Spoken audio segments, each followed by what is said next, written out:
¿Existen muchos mundos o existe solo un único mundo? Esta es una de las más nobles y elevadas cuestiones planteadas en el estudio de la naturaleza. Alberto Magno, siglo XIII. En las primeras edades del mundo, los habitantes de una isla cualquiera se consideraban los únicos habitantes de la Tierra, o en caso de que hubiera otros, no podían concebir que llegaran nunca a establecer comercio con ellos, porque estaban separados por el profundo y ancho mar, pero las épocas posteriores conocieron la invención del barco. Del mismo modo, quizás puedan inventarse otros medios de transporte para trasladarse a la Luna. Nos falta ahora un Drake o un Colón capaz de emprender este viaje, o un Dédalo que invente un transporte por el aire. Sin embargo, no dudo que el tiempo, que continúa siendo el padre de las verdades futuras y que nos ha revelado muchas cosas que nuestros antepasados ignoraban, también manifestará a nuestros sucesores lo que nosotros ahora deseamos saber y no podemos. John Wilkins, El descubrimiento de un mundo en la Luna, 1638. Podemos ascender por encima de esta tierra insípida, y contemplándola desde lo alto considerar si la naturaleza ha volcado sobre esta pequeña mota de polvo todas sus galas y riquezas. De este modo, al igual que los viajeros que visitan otros países lejanos, estaremos más capacitados para juzgar lo que se ha hecho en casa, para poderlo estimar de modo real, y dar su justo valor a cada cosa. Cuando sepamos que hay una multitud de tierras tan habitadas y adornadas como la nuestra, estaremos menos dispuestos a admirar lo que este nuestro mundo llama grandeza y desdeñaremos generosamente las banalidades en las que deposita su afecto la generalidad de los hombres. Christian Huygens, Los mundos celestiales descubiertos, hacia 1690. La nave espacial Voyager expuesta en el laboratorio de propulsión a chorro. En el brazo de la izquierda están los generadores de energía nuclear.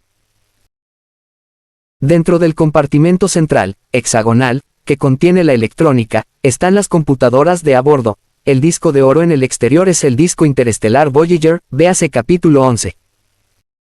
En el brazo de la derecha está la plataforma orientable que permite apuntar varios instrumentos, incluyendo la cámara de gran resolución, abajo a la derecha. Cedida por la NASA, esta es la época en la que los hombres han comenzado a navegar por los mares del espacio. Las naves modernas que surcan las trayectorias keplerianas hacia los planetas van sin tripulación. Son robots semi-inteligentes, maravillosamente construidos, que exploran mundos desconocidos. Los viajes al sistema solar exterior se controlan desde un único lugar del planeta Tierra, el laboratorio de propulsión a chorro de la Administración Nacional de Aeronáutica y del Espacio en Pasadena, California. El 9 de julio de 1979, una nave espacial llamada Voyager 2 llegó al sistema de Júpiter. Había estado navegando casi 2 años a través del espacio interplanetario.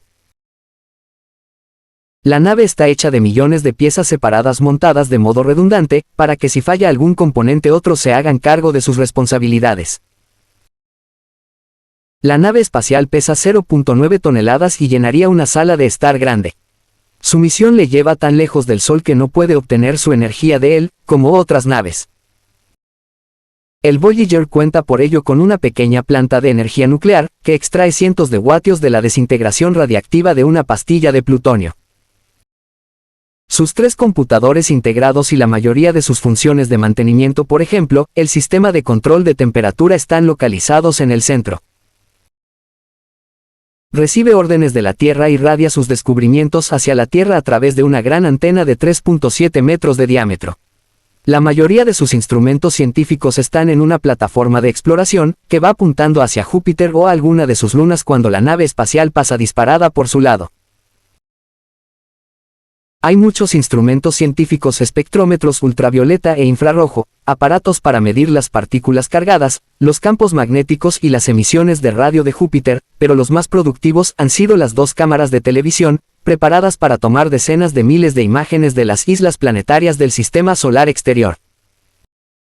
Júpiter está rodeado por una cáscara de partículas cargadas de alta energía, invisibles pero muy peligrosas. La nave espacial debe pasar a través del límite exterior de este cinturón de radiaciones. Para examinar de cerca a Júpiter y sus lunas, y para continuar su misión hacia Saturno y más allá. Pero las partículas cargadas pueden estropear los delicados instrumentos y quemar la electrónica. Júpiter está también rodeado, como descubrió hace 4 meses el Voyager 1, por un anillo de escombros sólidos, que el Voyager 2 tuvo que atravesar. Una colisión con una pequeña piedra podía haber enviado a la nave espacial dando tumbos violentamente y fuera de control, incapaz de enfocar su antena y de entrar en contacto con la Tierra, y con sus datos perdidos para siempre. Poco antes del encuentro, los controladores de la misión estaban intranquilos. Hubo algunas alarmas y emergencias, pero la inteligencia combinada de los hombres de la Tierra y de los robots del espacio evitó el desastre. Fue lanzado el 20 de agosto de 1977, recorrió luego una trayectoria arqueada que le llevó más allá de la órbita de Marte y le hizo atravesar el cinturón de asteroides para acercarse al sistema de Júpiter y abrirse paso entre el planeta y sus más o menos 14 lunas. El paso del Voyager cerca de Júpiter lo aceleró y lo envió hacia Saturno. La gravedad de Saturno lo empujará luego hacia Urano. Después de Urano continuará alejándose más allá de Neptuno, abandonará el sistema solar y se convertirá en una nave espacial interestelar, condenada para siempre a errar por el gran océano interestelar. Estos viajes de exploración y descubrimiento son los últimos de una larga serie que han caracterizado y dado categoría a la historia humana. En los siglos XV y XVI, se podía ir de España a las Azores en unos cuantos días, el mismo tiempo que ahora se tarda en cruzar el canal que separa la Tierra de la Luna. Se tardaba entonces unos cuantos meses en atravesar el Océano Atlántico y alcanzar el llamado Nuevo Mundo, las Américas. Hoy se tardan unos cuantos meses en atravesar el océano del Sistema Solar Interior y realizar aterrizajes planetarios en Marte o en Venus, que de modo verídico y literalmente son nuevos mundos que nos esperan. En los siglos XVII y XVIII se podía viajar de Holanda a China en un año o dos, el tiempo que se ha tardado en viajar de la Tierra a Júpiter, 1. Los costes anuales eran, en comparación, más altos que ahora, pero en ambos casos inferiores al 1% del correspondiente Producto Nacional Bruto.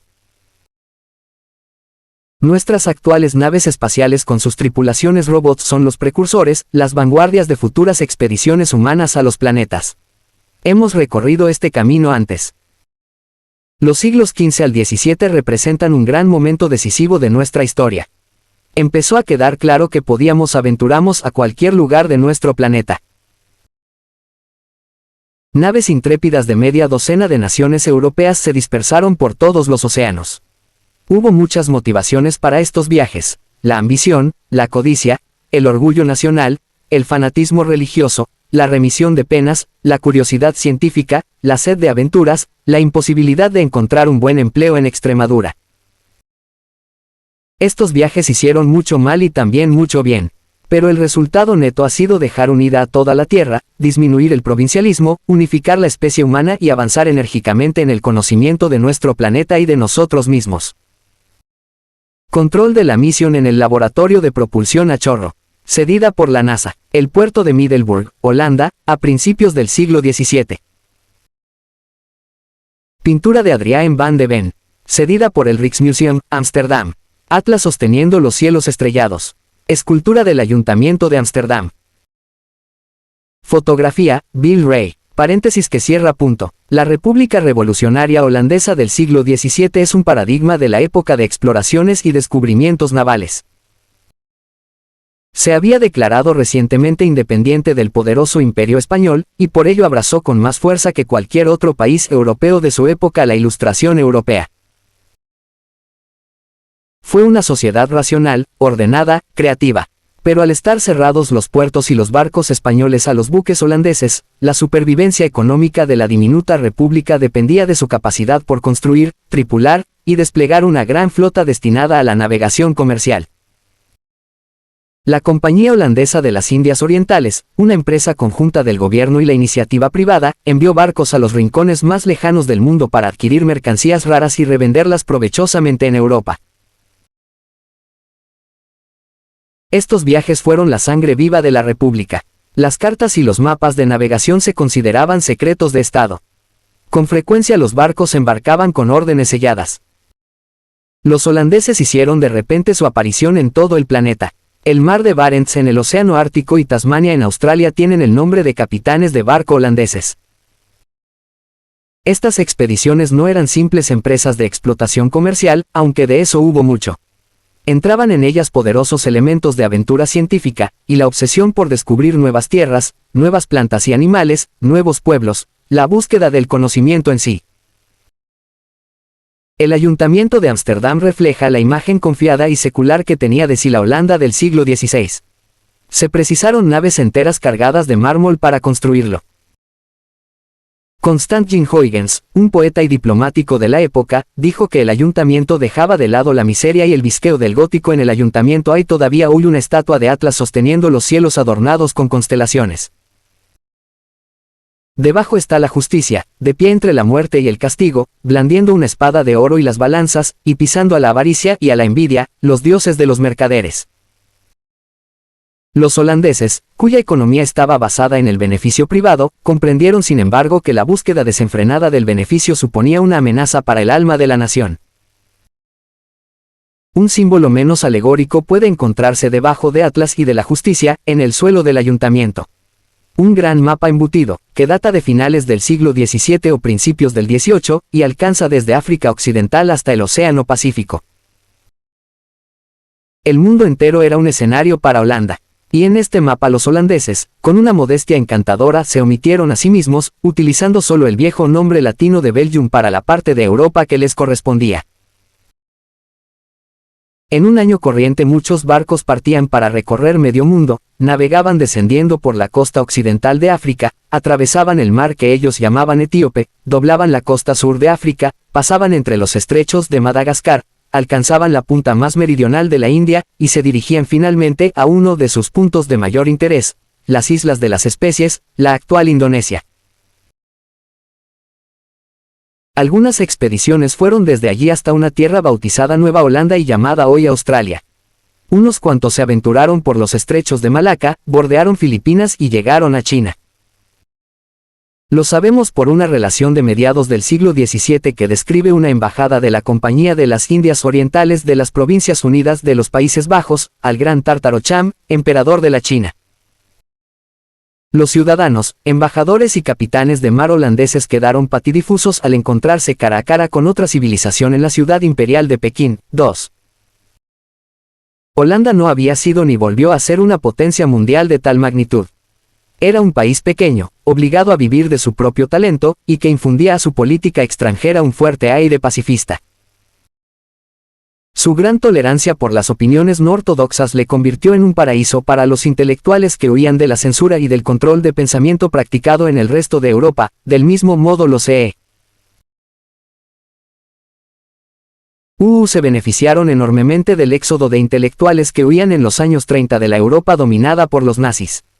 Así, en el siglo XVII Holanda fue el hogar del gran filósofo judío Spinoza, admirado por Einstein, de Descartes, una figura primordial en la historia de las matemáticas y de la filosofía, y de John Locke, un científico político que influyó sobre un grupo de revolucionarios de inclinación filosófica llamados Paine, Hamilton, Adams, Franklin y Jefferson.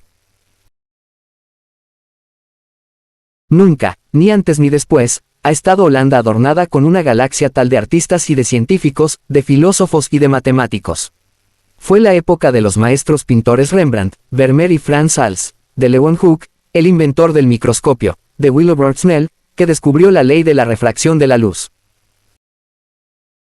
La Universidad de Leiden, siguiendo la tradición holandesa de apoyar la libertad de pensamiento, ofreció una cátedra a un científico italiano llamado Galileo, a quien la Iglesia Católica había obligado bajo amenaza de tortura a retractarse de su herética afirmación de que la Tierra se movía alrededor del Sol y no al revés. 3. Galileo mantenía relaciones intensas con Holanda, y su primer telescopio astronómico fue el perfeccionamiento de un catalejo de diseño holandés.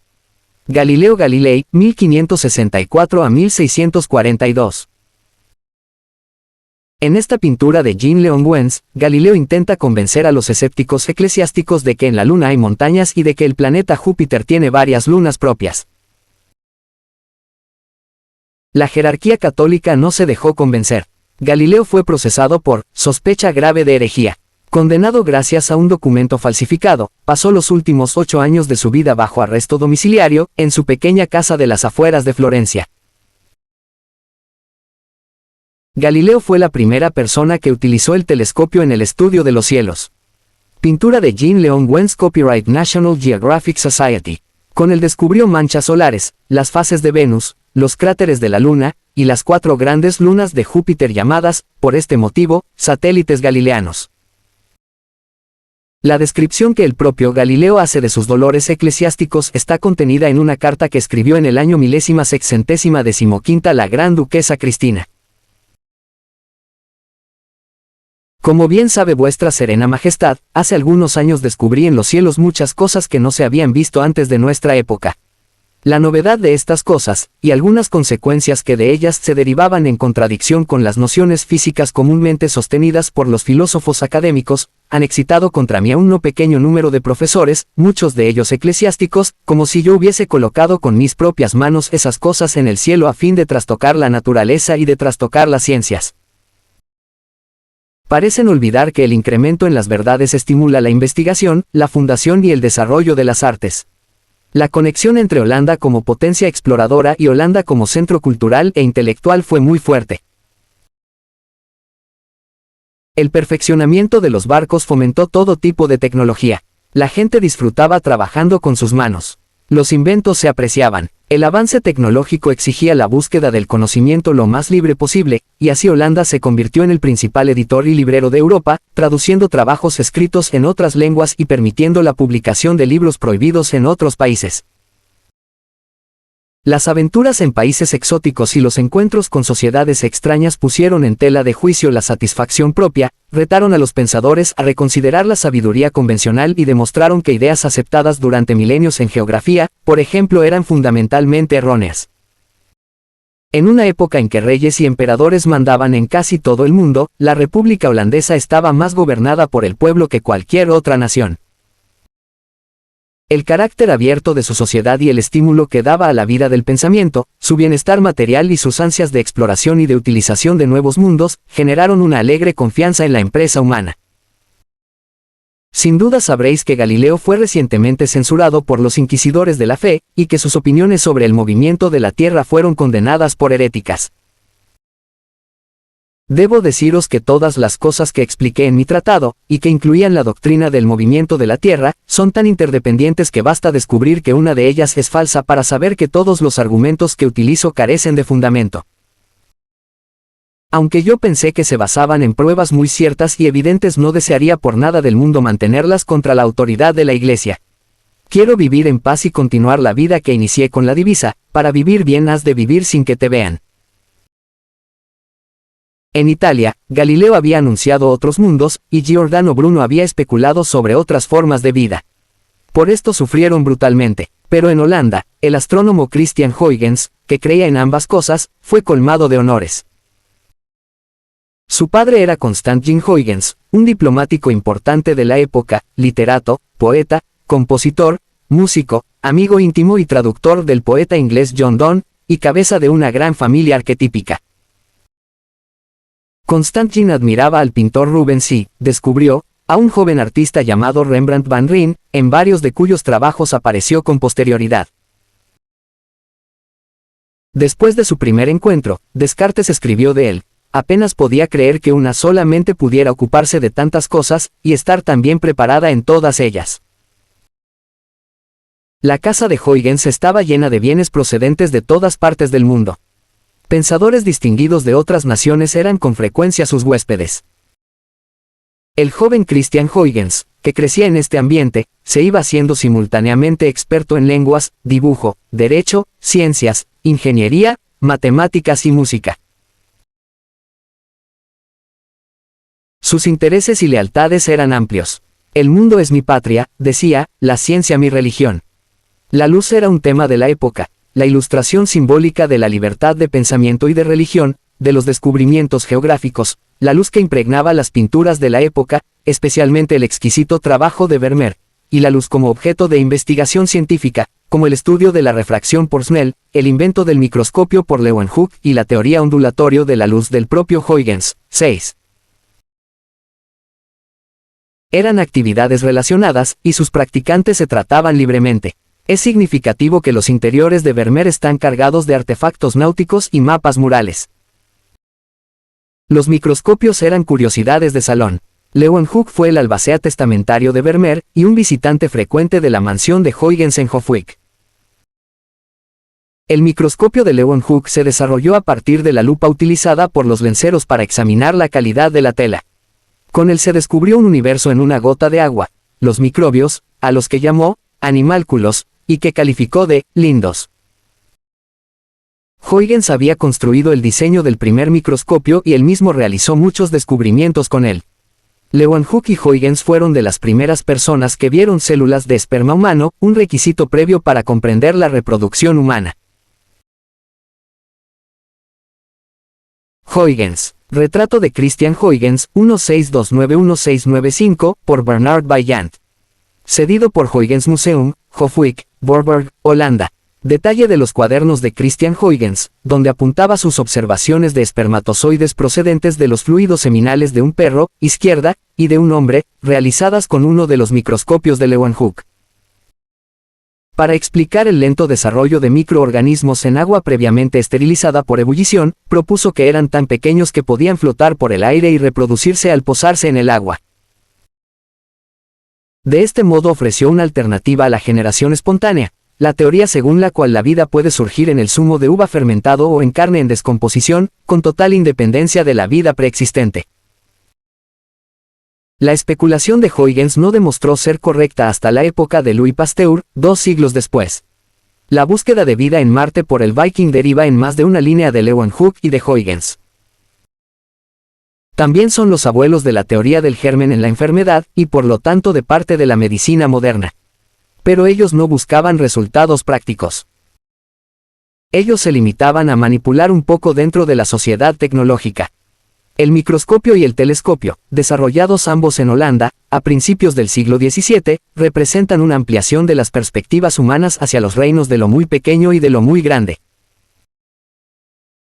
Nuestras observaciones de los átomos y de las galaxias comenzaron en esa época y en ese lugar. Christian Huygens disfrutaba desbastando y puliendo las lentes de telescopios astronómicos y construyó uno de 5 metros de longitud. Sus descubrimientos con el telescopio bastarían para asegurarle un lugar en la historia de los logros humanos. Fue la primera persona que, siguiendo las huellas de Eratóstenes, midió el tamaño de otro planeta.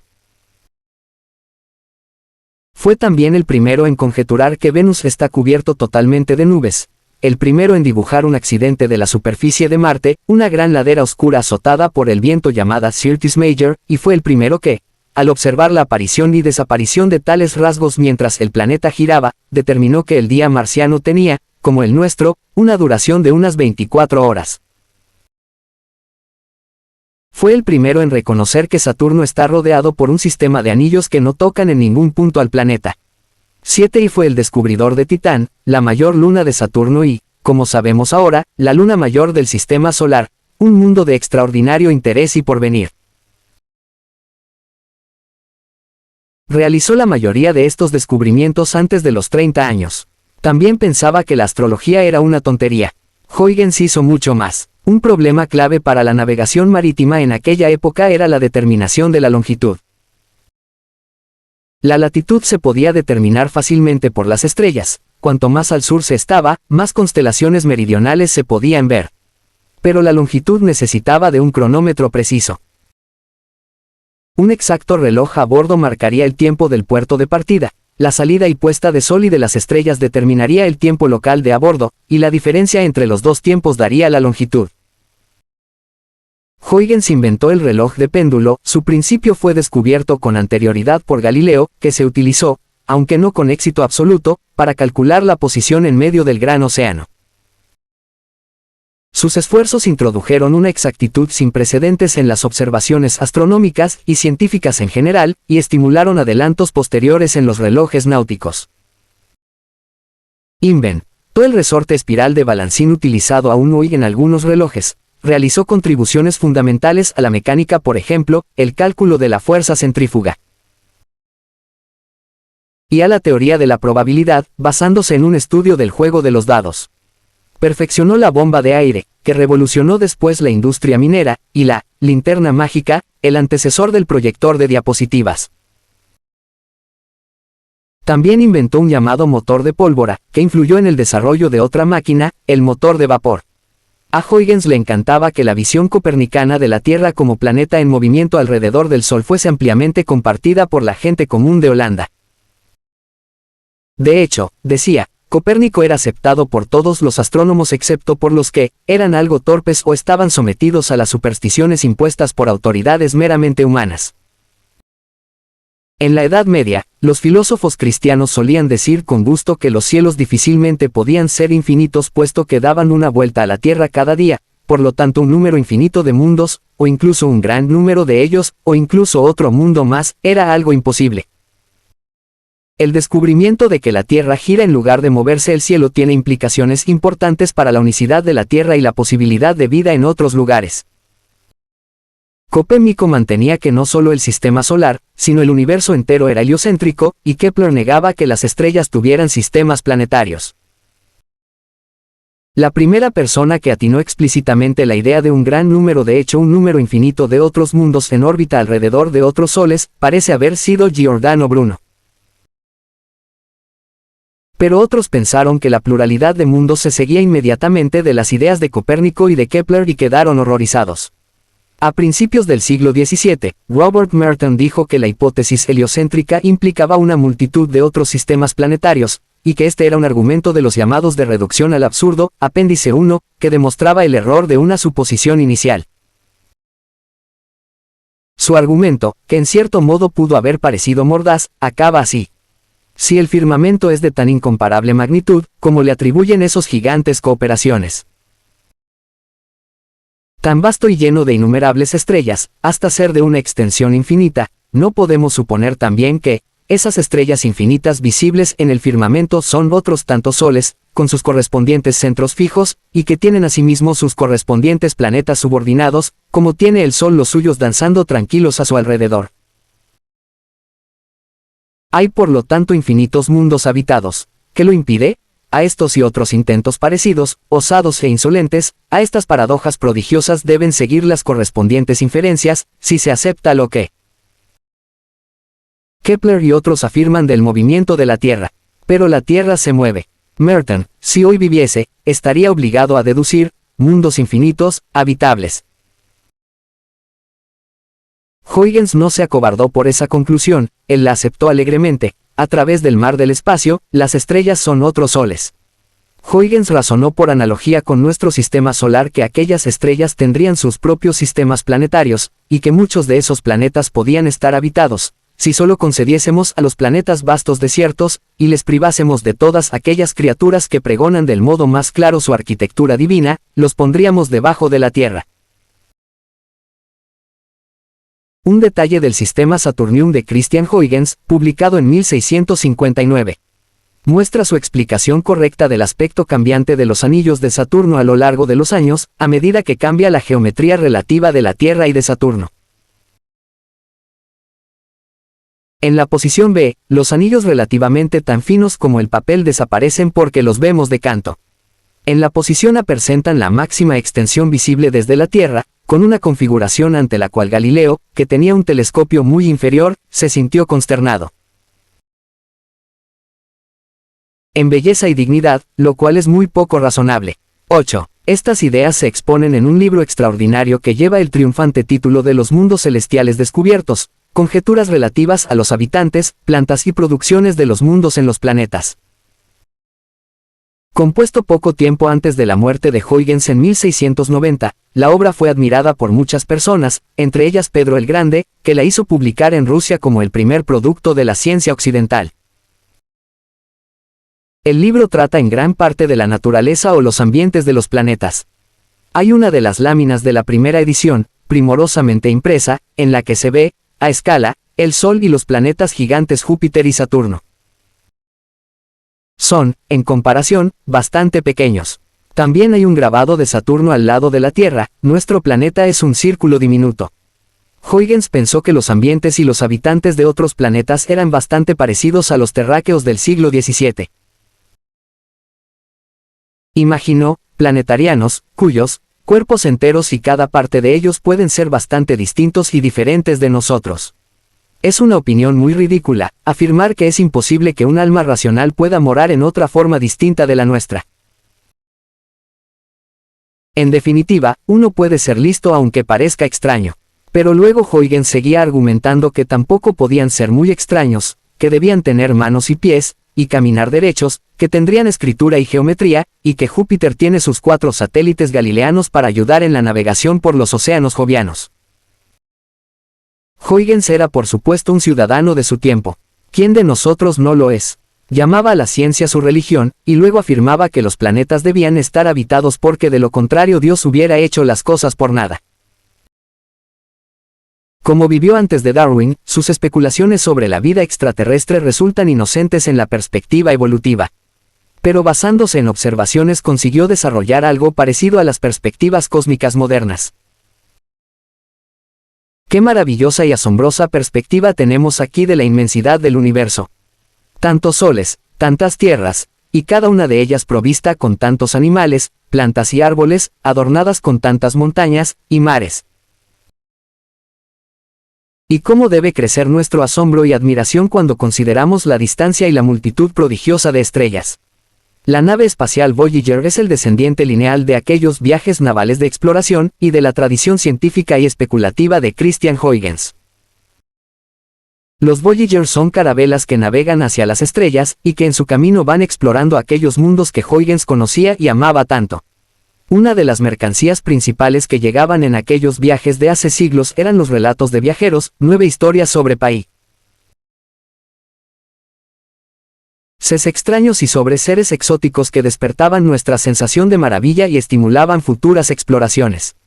Había historias de montañas que llegaban hasta el cielo, de dragones y monstruos marinos, de utensilios para comer cada día hechos de oro, de un animal con un brazo por nariz, de gente que consideraban tontas las disputas doctrinales entre protestantes, católicos, judíos y musulmanes, de una piedra negra que quemaba, de hombres sin cabeza con bocas en sus pechos, de ovejas que crecían de los árboles. Algunas de estas historias eran ciertas, otras eran mentiras. Otras tenían un núcleo de verdad, mal comprendida o exagerada por los exploradores o sus informantes. Estos relatos en manos de un Voltaire o de un Jonathan Swift estimularon una nueva perspectiva sobre la sociedad europea, obligando a reconsiderar este mundo insular. Los Voyager modernos también nos traen relatos de viajeros, historias de un mundo roto como una esfera de cristal, de un globo cuyo suelo está cubierto de polo a polo por algo parecido a una tela de araña, de lunas diminutas en forma de patatas, de un mundo con un océano subterráneo, de un país que huele a huevos podridos y parece una pizza, con lagos de azufre fundido y erupciones volcánicas que lanzan el humo directamente al espacio, de un planeta llamado Júpiter que deja enano al nuestro, un planeta tan grande que cabrían en él 1000 tierras. Una jirafa conducida desde África a China alrededor de 1420 a raíz de los grandes viajes y descubrimientos comerciales del almirante Zheng He de la dinastía Ming. La presencia de este animal de fábula en la corte imperial china fue considerado como un signo de buen augurio. Las primeras narraciones de viajeros sobre la jirafa debieron de ser recibidos con un escepticismo considerable. La época de exploración de los Ming, mediante flotas de juncos de alta mar, que casi seguramente doblaron el Cabo de Buena Esperanza, con la consiguiente aparición de una marina china en el Océano Atlántico, acabó poco antes de que los portugueses entraran en el Océano Índico, invirtiendo el vector de los descubrimientos. Chengdu, la jirafa de tributo y su guardián. Cedido por el Museo de Arte de Filadelfia, donación de John T. Dorrance. Imagen lejana de Júpiter, arriba, tomada por el Voyager 1 a una distancia de 28 millones de kilómetros. Abajo, el Voyager acerca a Júpiter, con las 2 lunas Io y Calisto en primer plano. Cedida por la NASA. Paréntesis que cierra punto. Cada uno de los satélites galileanos de Júpiter es casi tan grande como el planeta Mercurio. Podemos medir sus tamaños y masas y calcular de este modo su densidad, la cual nos da una indicación de la composición de su interior. Vemos así que los 2 más interiores, Io y Europa, tienen una densidad elevada como la roca. Los otros 2, Ganímedes y Calisto, tienen una densidad muy inferior, intermedia entre la roca y el hielo. Pero la mezcla de hielo y de rocas dentro de estas lunas exteriores ha de contener, como sucede con las rocas de la Tierra, rastros de minerales radiactivos, que calientan sus entornos. No hay un sistema efectivo para que este calor, acumulado a lo largo de miles de millones de años, alcance la superficie y se pierda en el espacio, y por lo tanto la radiactividad del interior de Ganímedes y Calisto ha de haber fundido sus interiores helados. Creemos que hay océanos subterráneos de lodo y agua en estas lunas, lo cual nos sugiere, antes de que hayamos visto de cerca las superficies de los satélites galileanos, que pueden ser muy diferentes unos de otros. Cuando los miramos de cerca, a través de los ojos del Voyager, la predicción se cumple. No se parecen entre sí, son diferentes de cualquier mundo que hayamos visto hasta ahora.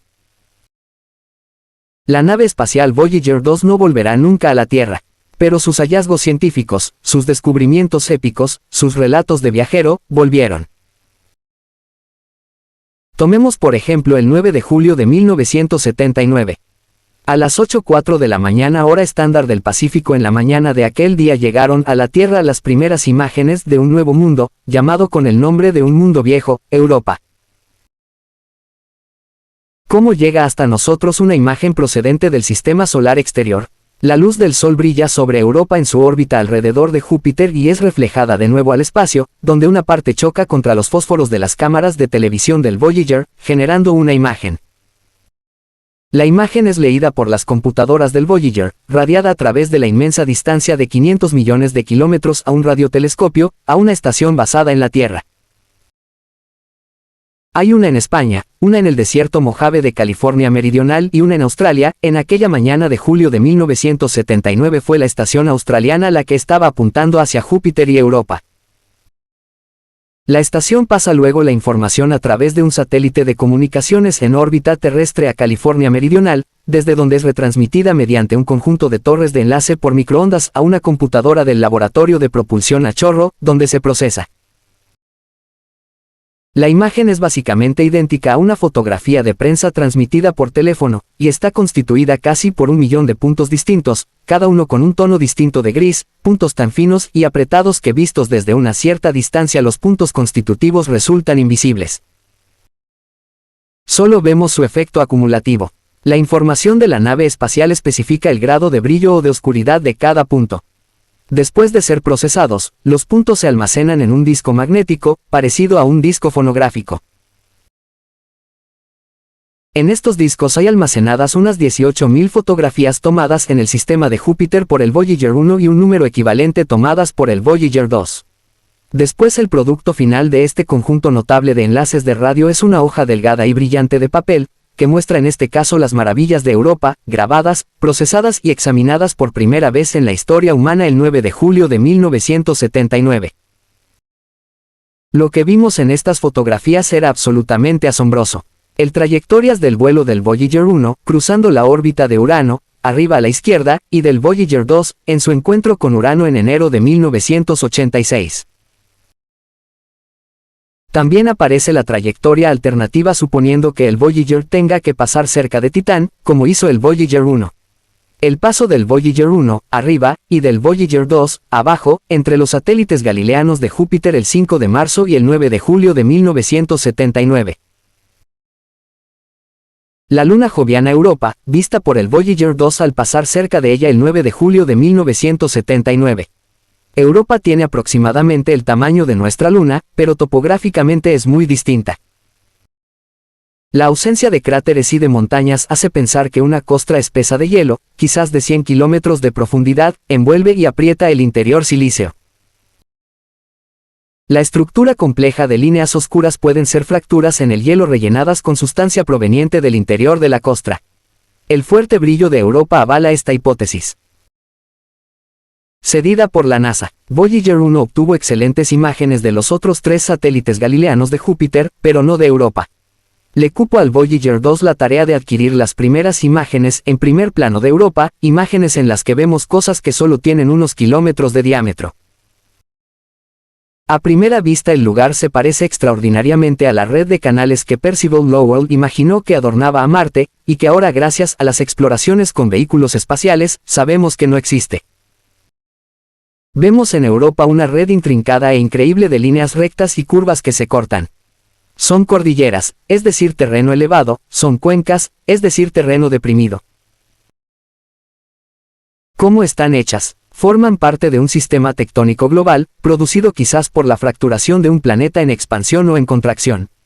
Están relacionadas con la tectónica de placas de la Tierra. ¿Qué cosas permiten deducir sobre los demás satélites del sistema joviano? En el momento del descubrimiento, la tan loada tecnología había producido algo asombroso. Pero la tarea de comprenderlo corresponde a otro instrumento, el cerebro humano. Europa resulta ser tan lisa como una bola de billar a pesar de la red de alineaciones. La ausencia de cráteres de impacto puede deberse al calentamiento y flujo del hielo superficial después del impacto. Las líneas son surcos o grietas y su origen todavía se está debatiendo pasado tanto tiempo después de la misión. Si las misiones del Voyager fueran tripuladas, el capitán tendría un cuaderno de bitácora, y el cuaderno, que combinaría los acontecimientos del Voyager 1 y 2, podría ser de este tenor. Día 1. Después de muchas preocupaciones por las provisiones y los instrumentos, que al parecer no funcionaban bien, despegamos con éxito de Cabo Cañaveral emprendiendo nuestro largo viaje hacia los planetas y las estrellas.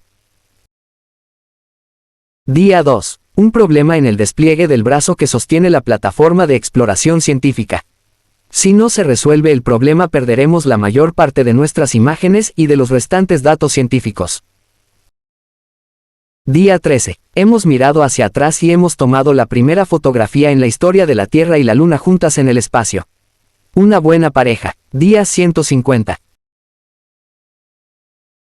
Se han encendido los motores de modo nominal para llevar a cabo una corrección de trayectoria a medio camino. Día 170. Funciones rutinarias de mantenimiento. Han pasado unos cuantos meses sin nada que anotar. Día 185. Hemos conseguido tomar imágenes de calibración de Júpiter. Día 207. Resuelto el problema del brazo, pero ha habido un fallo en el transmisor principal de radio. Hemos conectado el de reserva. Pero si este falla nadie en la Tierra volverá a saber nada de nosotros. Día 215. Cruzamos la órbita de Marte. El planeta está al otro lado del Sol. Día 295. Entramos en el cinturón de asteroides. Hay por ahí muchas rocas de gran tamaño dando tumbos, que son los arrecifes y bajíos del espacio.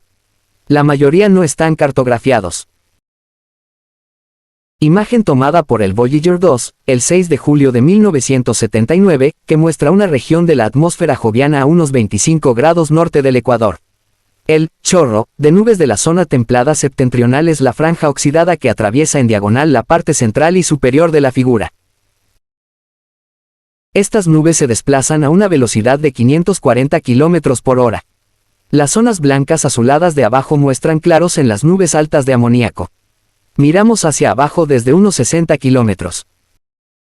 Cedida por la NASA, un claro en las nubes de color marrón claro de Júpiter, sin nubes blancas de amoníaco sobre ellas, nos permite ver una capa de nubes marrón oscuro más profunda, y que contiene posiblemente materia orgánica compleja. Las mediciones en infrarrojo muestran que la nube de color marrón oscuro está más caliente que su entorno. Cedida por la NASA, una proyección en piel de serpiente o cilíndrica de las formaciones de nubes jovianas vistas por el Voyager 1. Abajo se indican las longitudes y a la izquierda las latitudes.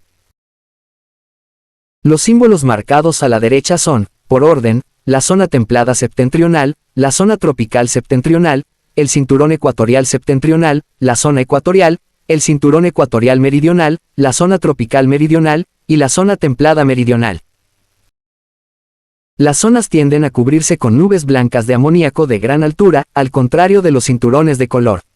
La gran mancha roja, a unos 75 grados de longitud, vive cerca del límite entre el SEB y la STRZ.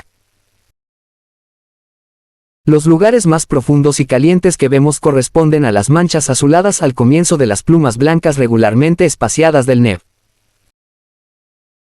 Cedida por la NASA, imagen de la gran mancha roja en color falso, donde la computadora ha exagerado los rojos y los azules a costa de los verdes. Nubes altas cubren temporalmente un tercio de la mancha.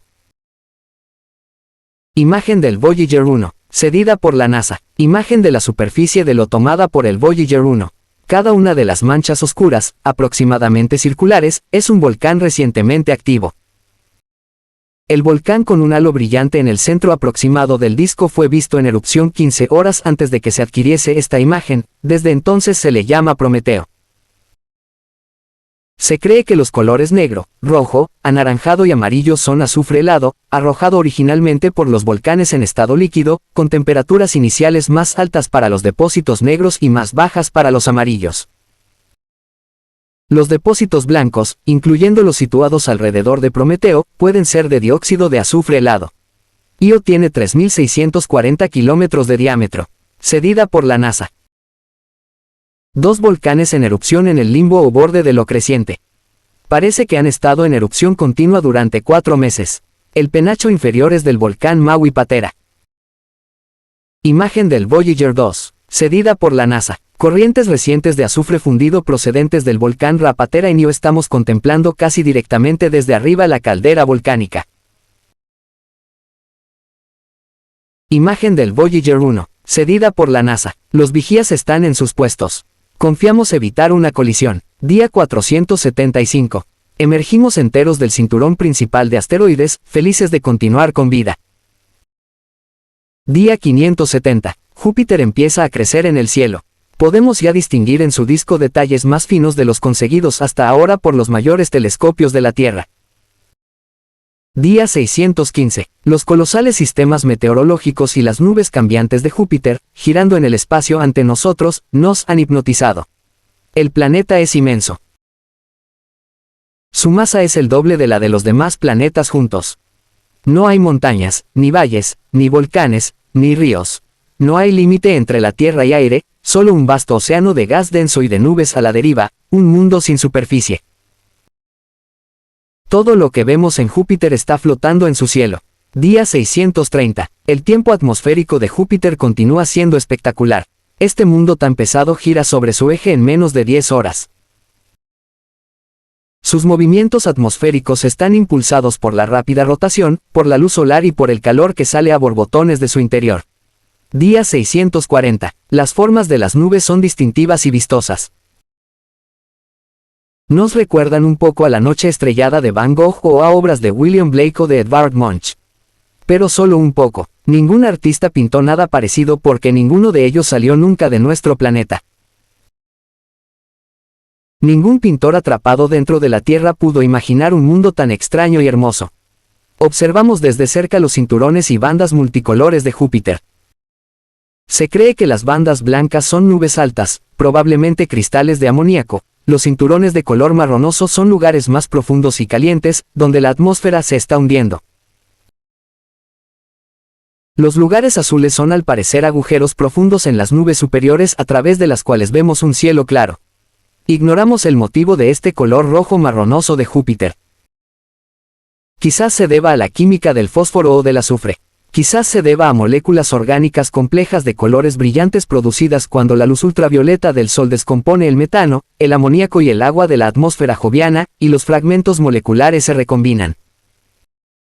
De ser esto así, los colores de Júpiter nos hablan de hechos químicos que hace 4.000 millones de años condujeron allá en la Tierra al origen de la vida.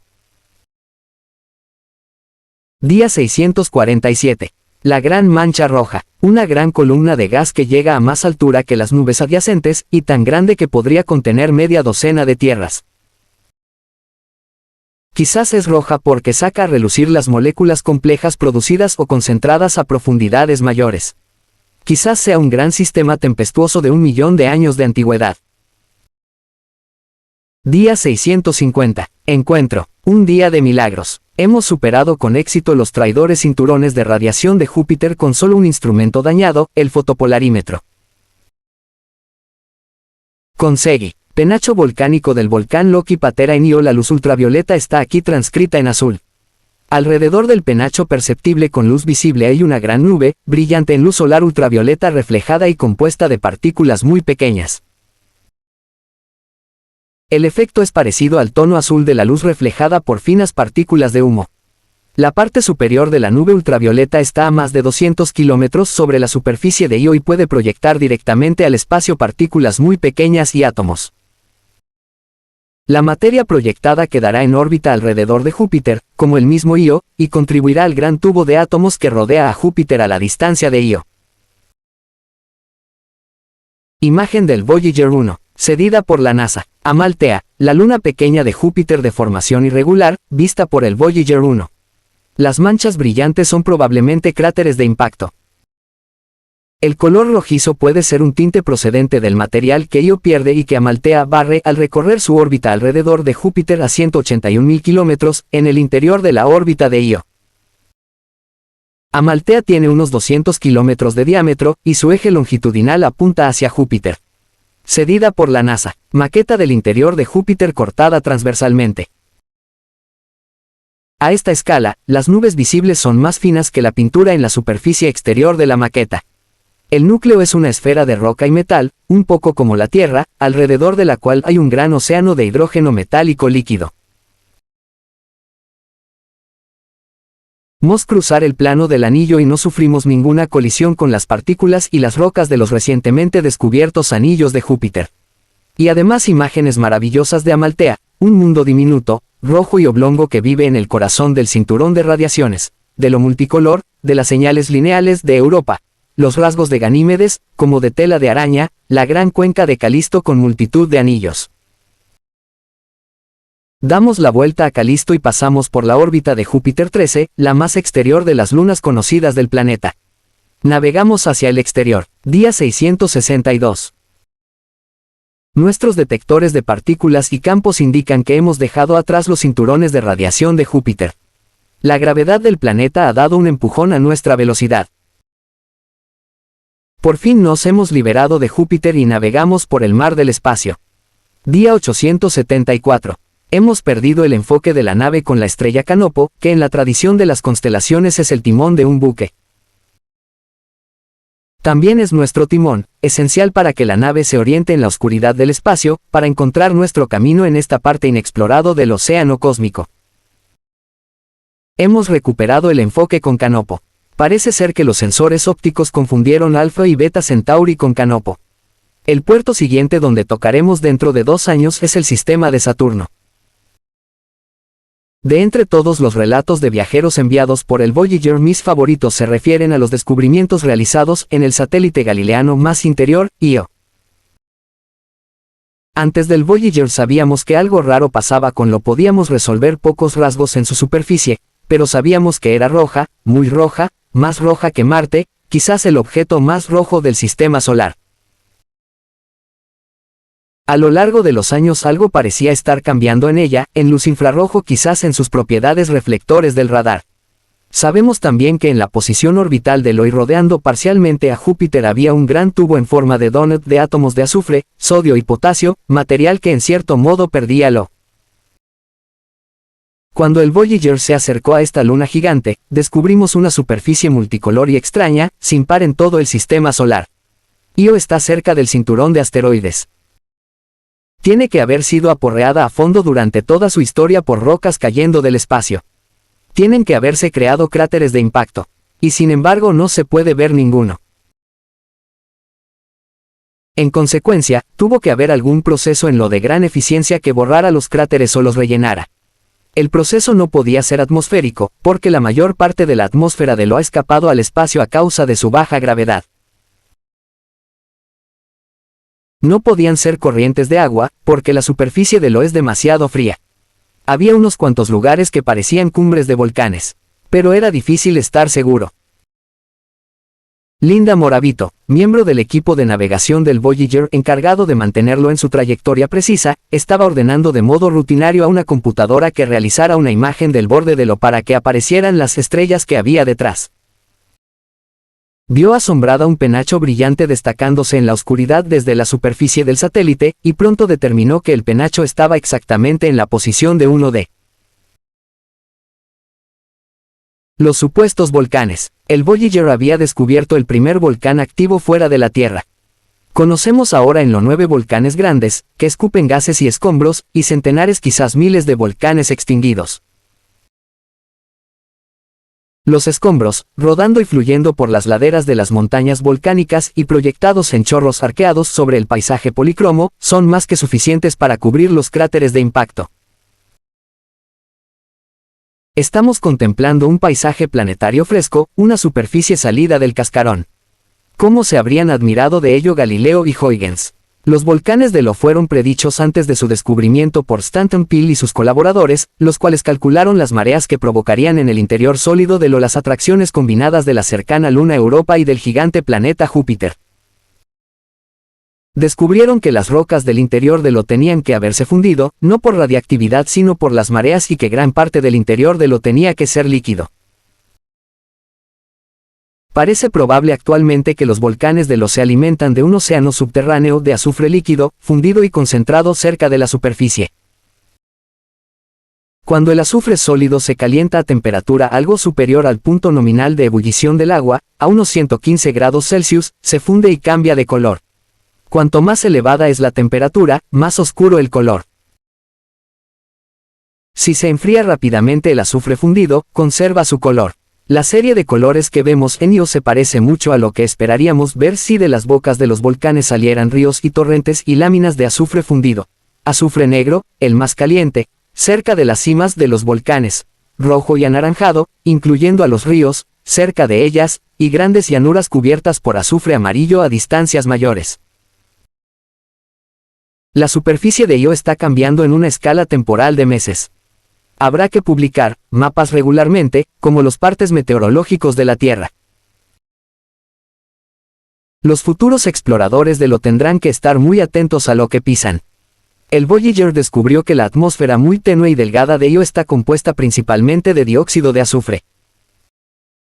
Pero esta atmósfera delgada puede tener un fin útil, porque quizás tenga el grueso suficiente para proteger a la superficie de las partículas de carga intensa del cinturón de radiación de Júpiter donde está metido Io. De noche la temperatura baja tanto que el dióxido de azufre debería condensarse formando una especie de escarcha blanca, las partículas cargadas inmolarían entonces la superficie y probablemente sería aconsejable pasar las noches un poco enterrados. Los grandes penachos volcánicos de Io llegan tan alto que les falta poco para inyectar directamente sus átomos en el espacio alrededor de Júpiter. Es probable que los volcanes sean la fuente del gran anillo de átomos en forma de donut que rodea a Júpiter en la posición de la órbita de Io. Estos átomos, descendiendo paulatinamente en espiral hacia Júpiter, deberían recubrir la luna interior Amaltea y quizás expliquen su coloración rojiza. Es posible incluso que el material exhalado de Io contribuya después de muchas colisiones y condensaciones al sistema de anillos de Júpiter. Es mucho más difícil imaginar una presencia humana sustancial en el mismo Júpiter, aunque supongo que la instalación de grandes ciudades globo flotando permanentemente en su atmósfera es una posibilidad tecnológica del futuro remoto. Este mundo inmenso y variable visto desde las caras próximas de Io o de Europa llena gran parte del cielo, colgando de lo alto, sin nunca salir ni ponerse, por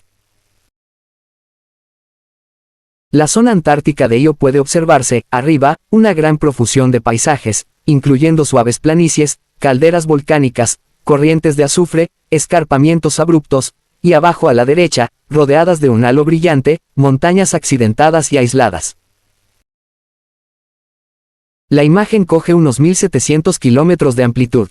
Abajo hay un primer plano de un accidente que en la imagen superior vemos en el centro a la izquierda, una estructura de flujo volcánico de 225 kilómetros de diámetro, emanando de una caldera que contiene en su interior una isla irregular. Imágenes del Voyager 1, cedidas por la NASA, que casi todos los satélites del sistema solar tienen una cara girada constantemente hacia su planeta, como hace la Luna con la Tierra. Júpiter será un motivo continuo de provocación y de interés para los futuros exploradores humanos de las lunas jovianas.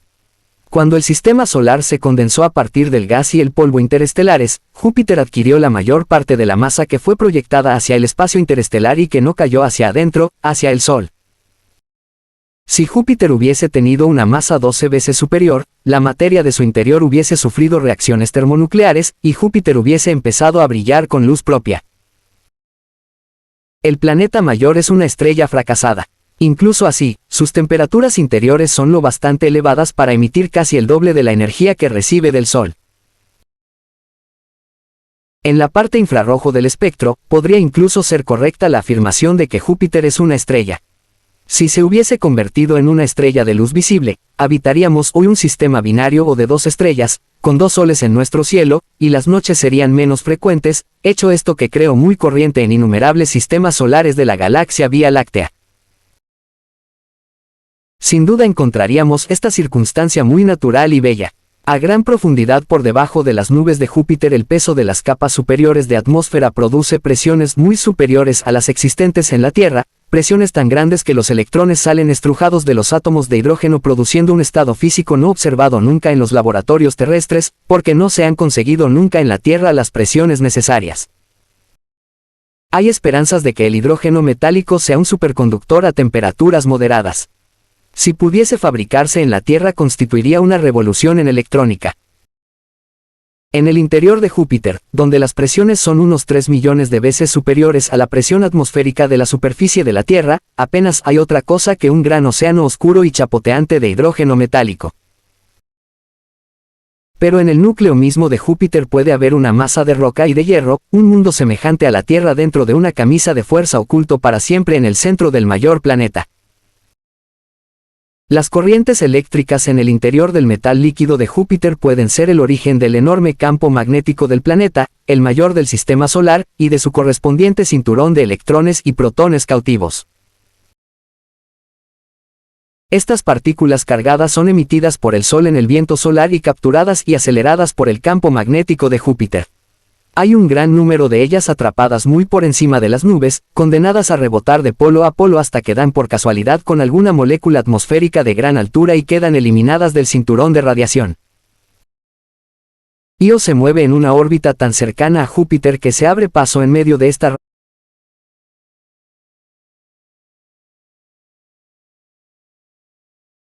radiación intensa, creando cascadas de partículas cargadas, que a su vez generan violentas descargas de energía de radio. Pueden influir también en los procesos eruptivos de la superficie de Io. Es posible predecir estallidos de radio procedentes de Júpiter, con mayor seguridad que las previsiones meteorológicas de la Tierra, calculando la posición de Io. El hecho de que Júpiter sea una fuente de emisión de radio se descubrió por casualidad en los años 1950, en los primeros días de la radioastronomía. Los jóvenes norteamericanos Bernard Borg y Kenneth Franklin estaban examinando el cielo con un radiotelescopio recién construido y muy sensible para aquella época. Estaban buscando el ruido de fondo cósmico en radio, es decir, fuentes de radio situadas mucho más allá de nuestro sistema solar. Descubrieron sorprendidos la existencia de una fuente intensa inusitada hasta entonces que no parecía corresponder a ninguna estrella, nebulosa o galaxia prominente. Es más, esta fuente se iba moviendo gradualmente en relación a las estrellas distantes con una rapidez muy superior a la que podía tener un objeto remoto.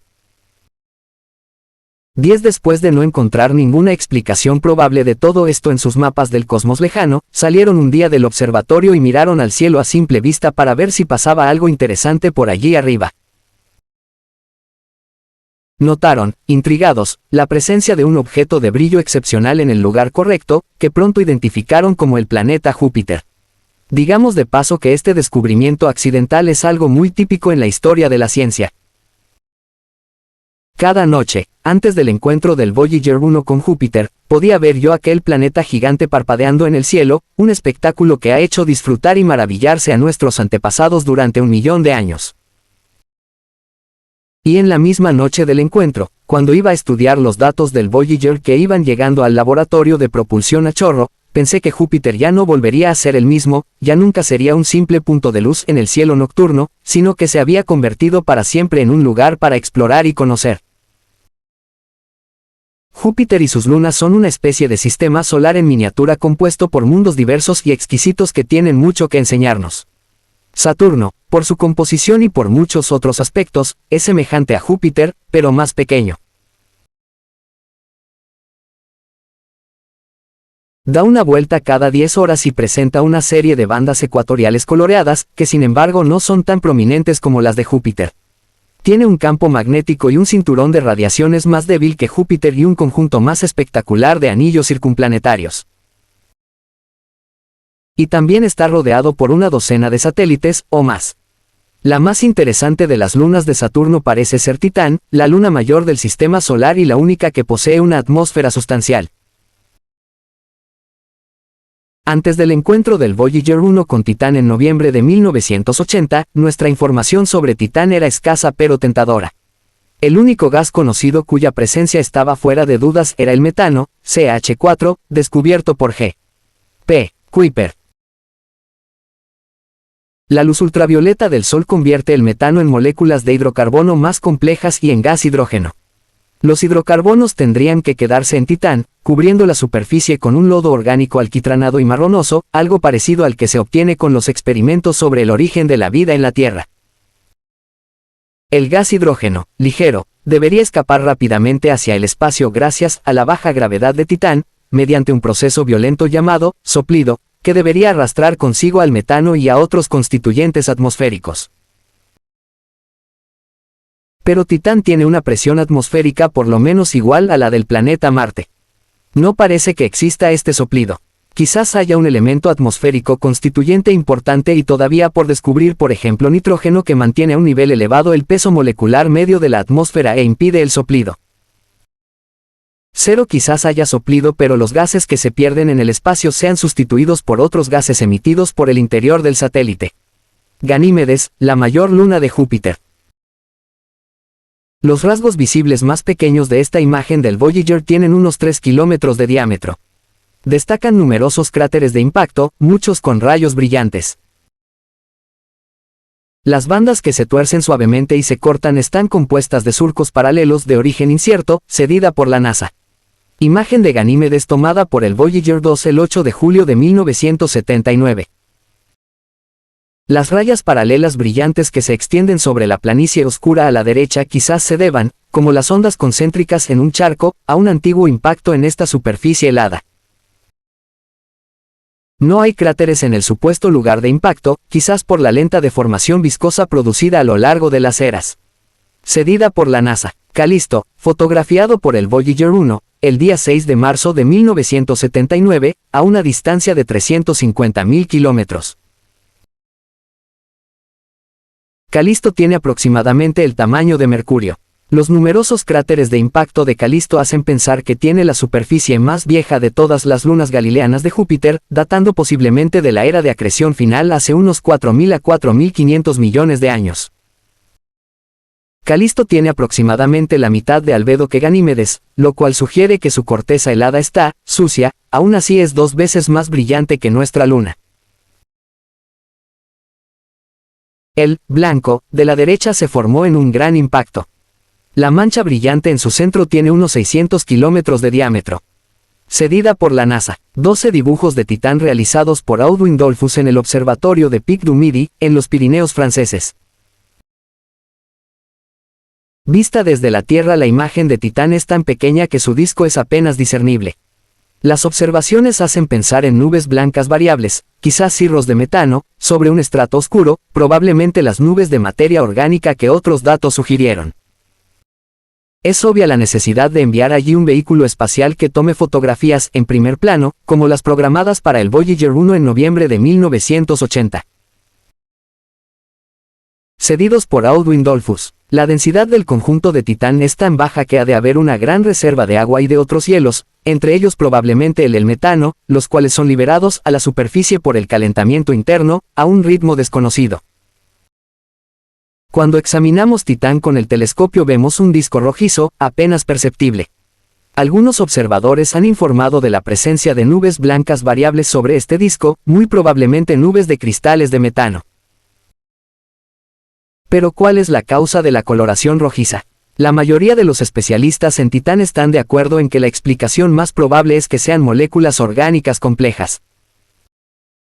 Todavía se discute la temperatura superficial y el grueso de la atmósfera.